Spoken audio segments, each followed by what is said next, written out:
बाज और चूजों की कहानी। एक गांव में रामू नाम का एक किसान रहता था।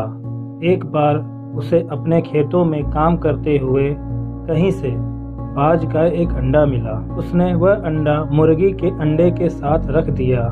मुर्गी उस अंडे को अन्य अंडों के साथ सेने लगी।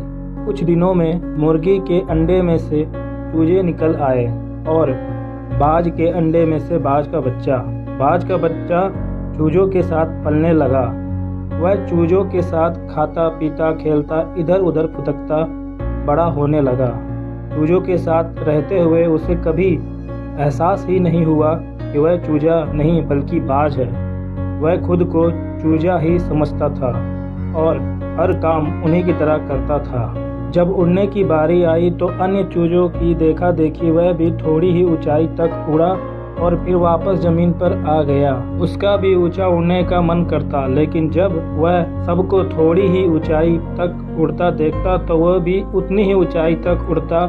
ज्यादा ऊंचा उड़ने की वह कोशिश ही नहीं करता था। एक दिन उसने ऊंचे आकाश में एक बाज को उड़ते हुए देखा। इतनी ऊंचाई पर उसने किसी बाज को पहली बार उड़ते हुए देखा था। उसे बड़ा अचरज हुआ।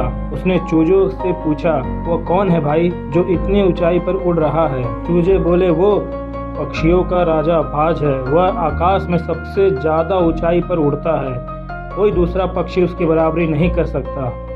यदि मैं भी उसके जैसे उड़ना चाहूँ तो? बाज ने पूछा, कैसी बात करते हो? मत भूलो तुम एक चूजे हो। चाहे कितनी ही कोशिश कर लो, बाज जितना नहीं उड़ पाओगे। इसलिए व्यर्थ में ऊंचा उड़ने के बारे में मत सोचो।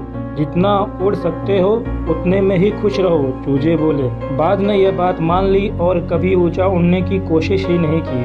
बाज होने के बावजूद वह पूरी जिंदगी मुर्गी के समान जीता रहा। सोच और दृष्टिकोण का हमारे जीवन पर बहुत गहरा प्रभाव पड़ता है। हम सभी क्षमता और संभावनाओं से परिपूर्ण हैं। चाहे हम कैसी भी स्थिति में क्यों ना हो, हमें आवश्यक है अपनी क्षमता पहचानने की और अपनी सोच तथा दृष्टिकोण का व्यापक बनने की।